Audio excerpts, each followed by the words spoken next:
마태복음 18장, 19장을 함께 읽어봅시다. 천국에서 큰 사람. 그때 제자들이 예수께 나와 이르되 천국에서는 누가 크니이까? 예수께서 한 어린 아이를 불러 그들 가운데 세우시고 이르시되 진실로 너희에게 이르노니 너희가 돌이켜 어린 아이들과 같이 되지 아니하면 결단코 천국에 들어가지 못하리라. 어린 아이들과 같이 되지 아니하면 천국에 들어갈 수 없다. 라고 예수님께서 말씀하셨는데, 그러면 어린 아이들의 특성을 무엇이라고 말씀하시는지 성경에서 살펴보도록 하겠습니다. 그러므로 누구든지 이 어린아이와 같이 자기를 낮추는 사람이 천국에서 큰 자니라. 4절에서 보면 자기를 낮추는 사람이 천국에서 큰 자라고 표현되어 있네요. 어린아이들의 특성이 여러 가지가 있지만 그 중에서도 자기를 낮추는 자가 결국 천국에서는 큰 자라고 말씀하십니다. 이어서 5절입니다. 또 누구든지 내 이름으로 이런 어린아이 하나를 영접하면 곧 나를 영접함이니 누구든지 나를 믿는 이 작은 자 중 하나를 실족하게 하면 차라리 연자 맷돌이 그목에 달려서 깊은 바다에 빠뜨려지는 것이 나으니라. 실족하게 하는 일들이 있음으로 말미암아 세상에 화가 있도다. 실족하게 하는 일이 없을 수는 없으나 실족하게 하는 그 사람에게는 화가 있도다. 만일 내 손이나 내 발이 너를 범죄하게 하거든 찍어내버리라. 장애인이나 다리 저는 자로 영생에 들어가는 것이 두 손과 두 발을 가지고 영원한 불에 던져지는 것보다 나으니라. 만일 내 눈이 너를 범죄하게 하거든 빼어내버리라. 한 눈으로 영생에 들어가는 것이 두 눈을 가지고 지옥불에 던져지는 것보다 나으니라.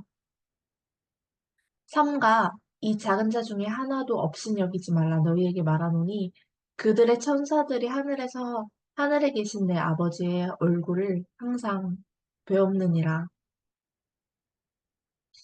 너희 생각에는 어떠하냐? 만일 어떤 사람이 양 100마리가 있는데 그 중에 하나가 길을 잃었으면 그 99마리를 산에 두고 가서 길을 잃은 양을 찾지 않겠느냐? 진실로 너희에게 이르노니 만일 찾으면 길을 잃지 아니한 99마리보다 이것을 더 기뻐하리라. 이와 같이 이 작은 자 중에 하나라도 잃는 것은 하늘에 계신 너희 아버지의 뜻이 아니니라. 형제가 죄를 범하거든 내 형제가 죄를 범하거든 가서 너와 그 사람과만 상대하여 권고하라. 만일 들으면 네가 네 형제를 얻은 것이요 만일 듣지 않거든 한두 사람을 데리고 가서 두세 증인의 입으로 말마다 확증하게 하라. 만일 그들의 말도 듣지 않거든 교회의 말하고 교회의 말도 듣지 않거든 이방인과 세리와 같이 여기라. 진실로 너희에게 이르노니 무엇이든지 너희가 땅에서 매면 하늘에서도 매일 것이요 무엇이든지 땅에서 풀면 하늘에서도 풀리리라. 진실로 다시 너희에게 이르노니 너희 중에 두 사람이 땅에서 합심하여 무엇이든지 구하면 하늘에 계신 내 아버지께서 그들을 위하여 이루게 하시리라. 두세 사람이 내 이름으로 모인 곳에는 나도 그들 중에 있느니라. 용서할 줄 모르는 종 비유. 그때에 베드로가 나와 이르되 주여 형제가 내게 죄를 범하면 몇 번이나 용서하여 주리이까? 7번까지 하오리이까? 예수께서 이르시되 내게 이르노니 7번뿐 아니라 7번을 70번까지라도 할지니라. 그러므로 천국은 그 종들과 결산하려 하던 어떤 임금과 같으니 결산할 때에 10달란트 빚진 자 하나를 데려오매 갚을 것이 없는지라 주인이 명하여 그 몸과 아내와 자식들과 모든 소유를 다 팔아 갚게 하라 하니 그 종이 엎드려 절하며 이르되 내게 참으소서 다 갚으리이다 하거늘 그 종의 주인이 불쌍히 여겨놓아 보내며 그 빚을 탕감하여 주었더니 그 종이 나가서 자기에게 데나리온 빚진 동료 한 사람을 만나 붙들어 목을 잡고 이르되 빚을 갚으라 하매 그 동료가 엎드려 간구하여 이르되 나에게 참아주소서 갚으리이다 하되 허락하지 아니하고 이에 가서 그가 빚을 갚도록 오기에 가두거늘 그 동료들이 그것을 보고 몹시 딱하게 여겨 주인에게 가서 그 일을 다 알리니 이에 주인이 그를 불러다가 말하되 악한 종아 내가 빌기에 내가 내 빚을 전부 탕감하여 주었거늘 내가 너를 불쌍히 여긴 것 같이 너도 내 동료를 불쌍히 여김이 마땅하지 아니하냐 하고 주인이 노하여 그 빚을 다 갚도록 그를 옥졸들에게 넘기니라. 너희가 각각 마음으로부터 형제를 용서하지 아니하면 나의 하늘 아버지께서도 너희에게 이와 같이 하시리라. 이혼에 대하여 가르치시다. 예수께서 이 말씀을 마치시고 갈릴리를 떠나 요단강 건너 유대 지경에 이르시니 큰 무리가 따르거늘 예수께서 거기서 그들의 병을 고치시더라. 바리새인들이 예수께 나와 그를 시험하여 이르되 사람이 어떤 이유가 있으면 그 아내를 버리는 것이 옳으니까? 예수께서 대답하여 이르시되 사람을 지으신 이가 본래 그들을 남자와 여자로 지으시고 말씀하시기를 그러므로 사람이 그 부모를 떠나서 아내에게 합하여 그 둘이 한 몸이 될지니라 하신 것을 읽지 못하였느냐? 그런즉 이제 둘이 아니요 한 몸이니 그러므로 하나님이 짝지어 주신 것을 사람이 나누지 못할지니라 하시니 여짜오되 그러면 어찌하여 모세는 이혼 증서를 주어서 버리라 명하였나이까?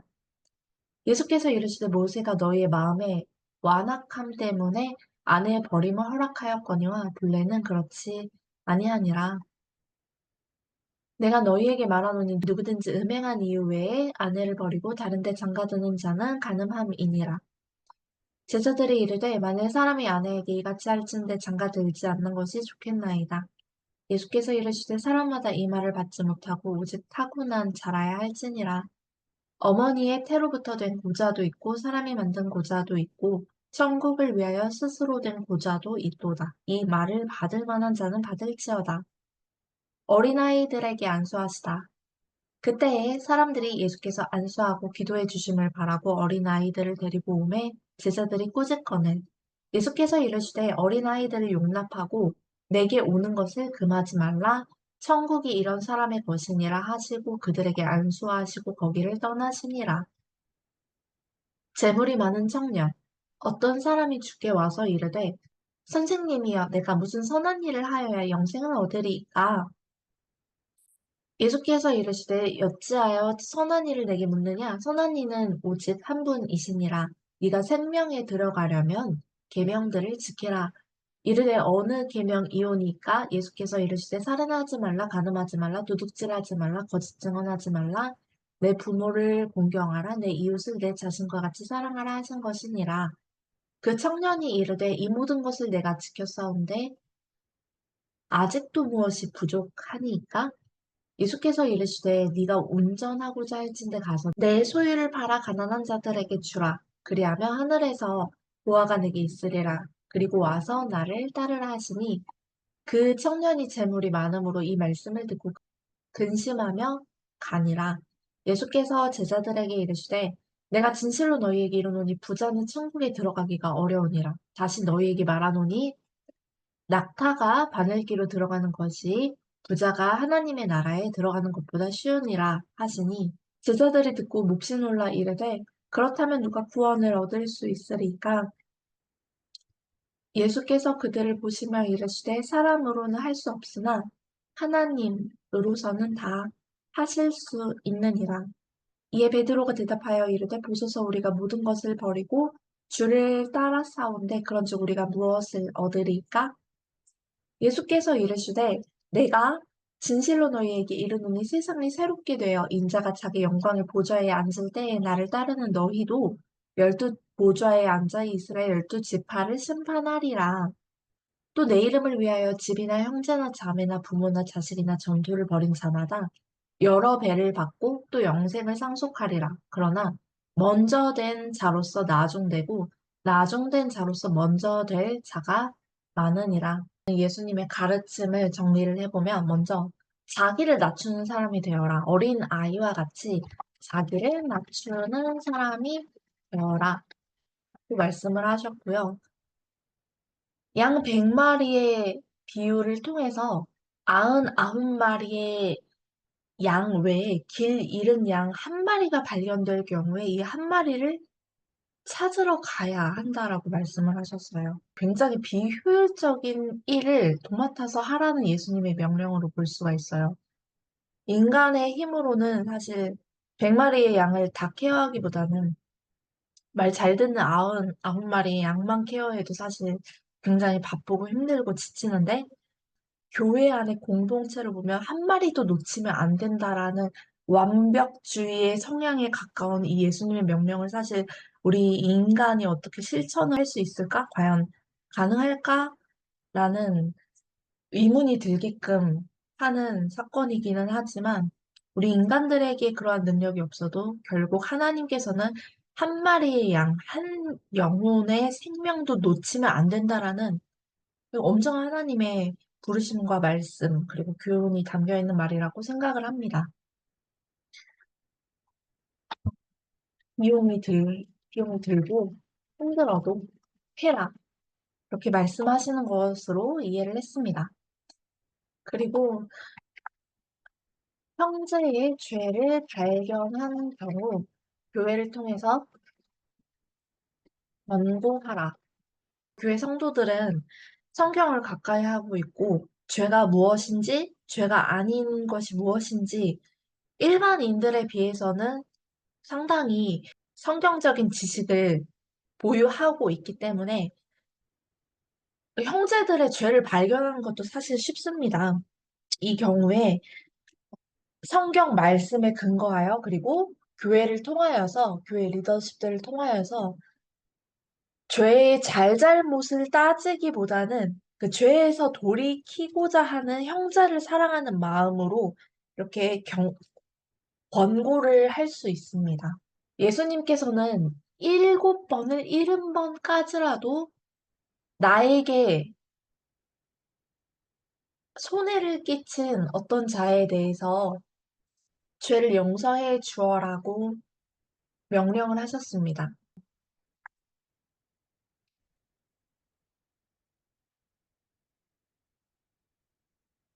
이 말씀은 사실 우리가 어떠한 인간관계를 맺든지 우리가 교회 공동체 안에서 한 멤버로 만나든지 아니면 사회생활 하면서 직장에서 동료로 만나든지 한 가정으로 뭐 배우자를 만나고 자녀와 부모의 관계로 어떠한 관계를 맺든지 간에 한 사람을 만나는 데 있어서는 그 사람의 좋은 점뿐만 아니라 그 사람이 갖고 있는 약점까지도 우리 공동체 안에 공존한다라는 걸 염두에 두고 인간관계를 맺어야 한다고 생각을 합니다.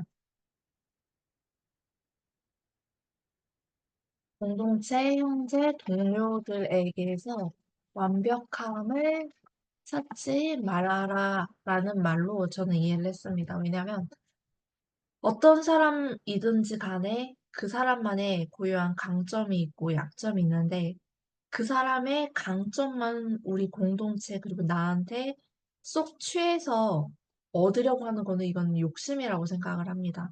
왜냐하면 어떠한 사람이든지 약점이 있고 그 사람이 가진 약점이 어떠한 것이든지 간에 그것을 품을 만한 역량과 능력을 또한 공동체에서 확보를 하고 있어야 그 한 사람의 온전한 능력이 발휘되었을 때 그 능력을 품어주고 그 사람의 약점이 발현이 되었을 때 그 약점을 품어줄 수 있어야 사실 한 공동체로서의 원활한 역동이 이루어지는 것을 살펴볼 수가 있습니다.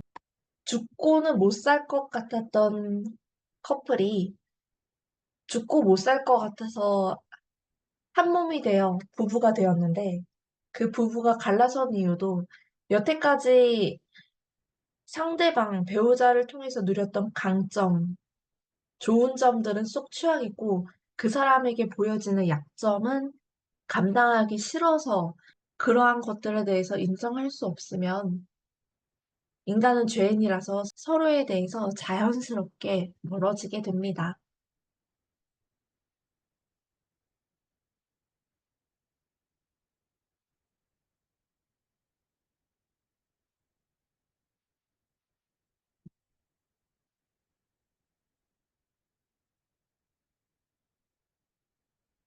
재물이 많은 청년이 굉장히 하나님의 말씀을 순종하고 그걸 실천하기를 기뻐하는 자였던 것이 분명합니다. 왜냐하면 예수님께서 말씀하신 살인하지 말라, 간음하지 말라, 도둑질하지 말라, 거짓 증언하지 말라 등등의 말씀을 다 지켰다고, 다 순종했다라고 이야기를 한 것으로 보아서는 충분히 하나님께서 보셨을 때, 예수님께서 보셨을 때 기뻐하실 만한 청년이라고 생각이 드는데, 지금 가지고 있는 소유를 다 팔아서 가난한 자들에게 주라고 명령하시니, 근심에 휩싸이는 청년의 모습을 살펴볼 수가 있게 됩니다.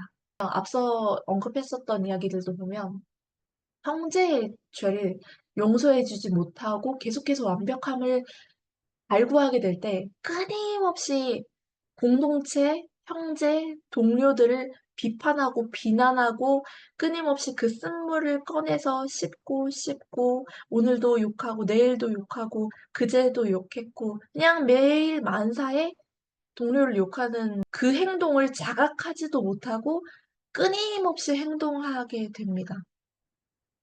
또한 이뿐만 아니라 이혼 같은 경우도 서로에게서 너무나도 끊임없이 아름다움을 찾을 수밖에 없었던 한 커플이 끊임없이 서로에게서 약점을 발견하고 그걸 헐뜯고 싸우고 다툼을 지속할 때 하나님께서 허락하신 제도가 아님에도 불구하고 이혼을 선택할 수밖에 없게끔 두 사람을 몰고 갑니다. 사실 청년도 그렇습니다.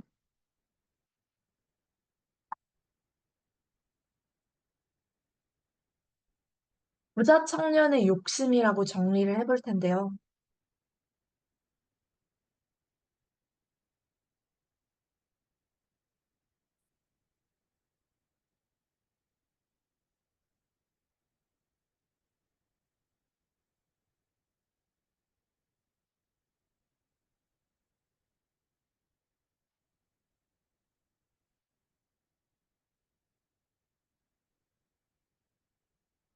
부자 청년은 사람들 앞에서, 하나님 앞에서 계명을 잘 실천하고 있다라는 인정도 받고 싶었으며, 이미 부자였던 청년은 물질적인 소유를 통해서 안정감을 추구하는 마음도 충만하게 갖고 있었습니다.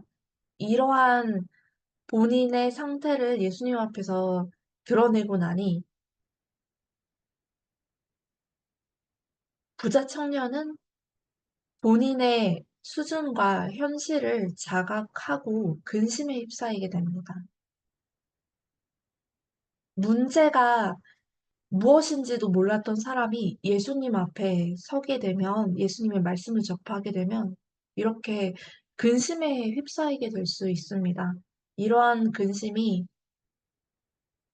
순간적으로는 굉장히 불쾌하고 예수님의 말씀을 실천하고 실행하는 것이 어렵게만 느껴질 수 있지만, 음, 예수님 앞인데 어떻습니까? 우리가 우리의 삶을 어떠한 인간에게서 평가받고 규정받는 것이 아니라 천지 만물을 창조하시고 우리의 죄를 위해서 십자가에 못 박히시는 그 희생까지 치르신 예수님 앞에 서라면 우리의 삶이 다 드러나고 우리의 연약함들에 대해서 적나라한 너무 직선적인 피드백을 받더라도 그를 통해서 우리의 삶에 깊은 깨달음을 주기를 원하셨던 예수님의 마음을 이해하게 된다면 그 또한 우리의 삶에 있어서 터닝 포인트가 될 만한 사건이 될 것입니다.